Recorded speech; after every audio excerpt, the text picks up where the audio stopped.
Well, welcome to another Inside Lansing, where today's guest is Dr. Teresa Lance with District 215. Thanks for being here today. Thank you for having me.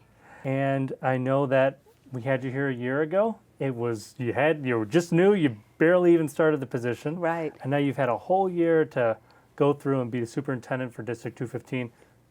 How has that year been? It's been great. We've had an exciting year. Ushering in a new superintendent. Obviously, you don't know what to anticipate, but it's been phenomenal. The community, the staff members, the students, they've all been welcoming. They have embraced the initiatives as best as they possibly could, and so we're excited moving into year two. And how have you been able to meet with and get to know the students, the staff? How has that process been? Sure. So when I started, I was intent on just listening and learning, especially my first 100 days. So I had assured the board that I would spend my first 100 days on this entry plan. That entry plan ended up being a year because I realized there was a lot still to learn. It's a big district. It is, and so you have many voices, so I wanted to make sure that I gave everyone an opportunity to interface with me and dialogue. So I had several listening sessions. I had a couple of listening sessions with staff members. I did soup with the soup, so I did that 2 times, Okay. where members of the community, parents and families could just sit down, have a light dinner with me, and they could ask me questions or they can hear about what's going on. And then we had some listening sessions with students. Our board members, they also had some listening sessions with students. And from that, we were really able to glean what's going well and where are opportunities to continue to grow. So it sounds like you've had a lot of work and you've been able to kind of now finally have that year to acclimate and figure out what everybody has done and doing. Sure. We're going to be looking at the next year. But talking again about this year, were there any surprises along the way, good or bad? Yeah. You know? Yeah, so no surprises. I didn't come in with any preconceived ideas. I think that what I received, what I've experienced for the most part, I don't think anyone can ever anticipate what's going to happen, but no surprises, no surprises. So now we're moving into second year. Sure. And we have some stuff to look forward to, and we just want to know, what can we look forward to? Wow, lots of good things happening.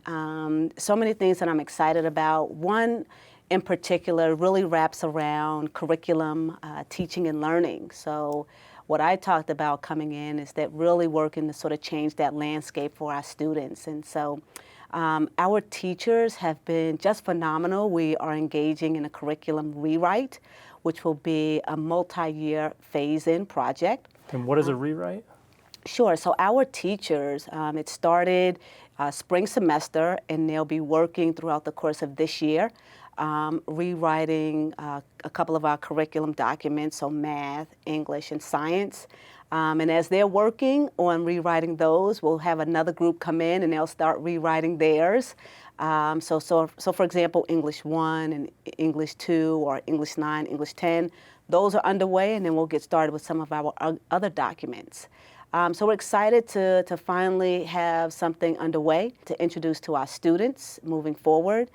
I'm excited that we'll have advanced placement courses for all of our grade levels. So for the first time, our 9th graders will get to experience an advanced placement class. We're offering human geography to our 9th graders. Oh, wow. Yeah, okay. so They didn't have that back when I was in school. No. So we're introducing 7 new AP courses this year. So we're excited about that. We'll increase the number of students enrolled in those courses. And again, like I said, we'll introduce at the 9th grade level. I'm also excited about partnerships with equal opportunity schools. They will help us to do a better job of identifying students to enroll in those advanced placement and honors courses. And in addition, I'm excited about Naviance. So we had Career Cruiser.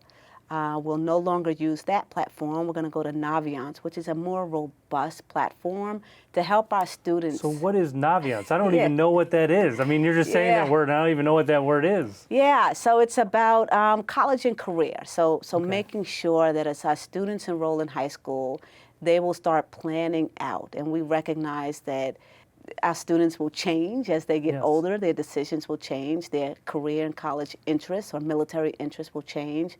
But they'll start to plan what that could potentially look like beginning in ninth grade year. We want to make sure that regardless of whether our students decide to go to college or into the workforce or military, that we're preparing them for it. And so Naviance is just another platform. It's a better platform, you feel like, Oh, for yes, where we yes, are? very much more robust. We have access to our 2- and 4-year colleges.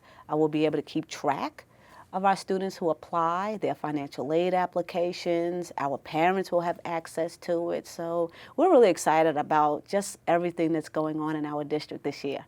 So changing gears briefly from talking about the district to now personally you, Teresa, when you first came here last year, you weren't a doctor, but now you have the title doctor. So that's something new to talk about.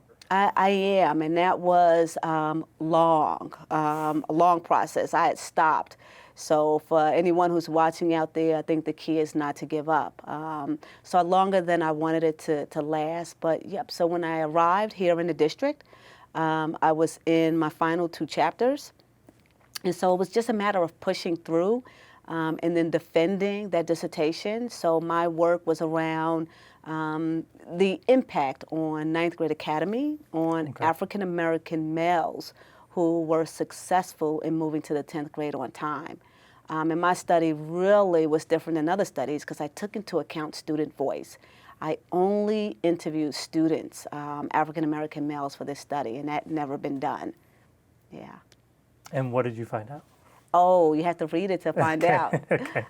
In the end, I'll say this. I don't want to give too much because I really want people to read it. Sure. But in the end, I think when we bring in programs, at the end of the day, it's not the program in and of itself. It's really the support systems that are in place. And a student's own intrinsic motivation to want to do well, their ability to self-regulate. Those are key drivers. So building a great community and, Sure. and environment for them. Absolutely, absolutely. I have one more question for you. Sure. And that is personally, what do you love about this job, being superintendent here? You've had a year now. What do you love about it? So much I love about being a superintendent, but more in particular, a superintendent of Thornton Fractional 215. So we have, and you'll probably hear every superintendent say they have the greatest students in the world, but I believe that I do.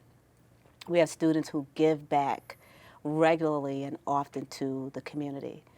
So if we think about our National Honor Society and their giving back to our feeder schools, so giving to the food pantry in our feeder schools.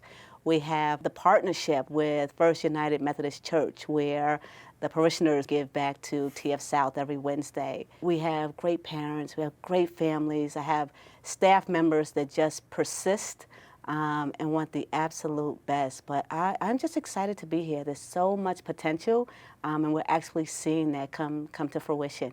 Well, Dr. Teresa Lance, we'd like to thank you again for being on the show. And thank you so much for giving us a glimpse of what's happening at District 215. We look forward to seeing you next year. Thank you so much. And thank you for watching. If you'd like to see more of our content, please subscribe to our YouTube channel.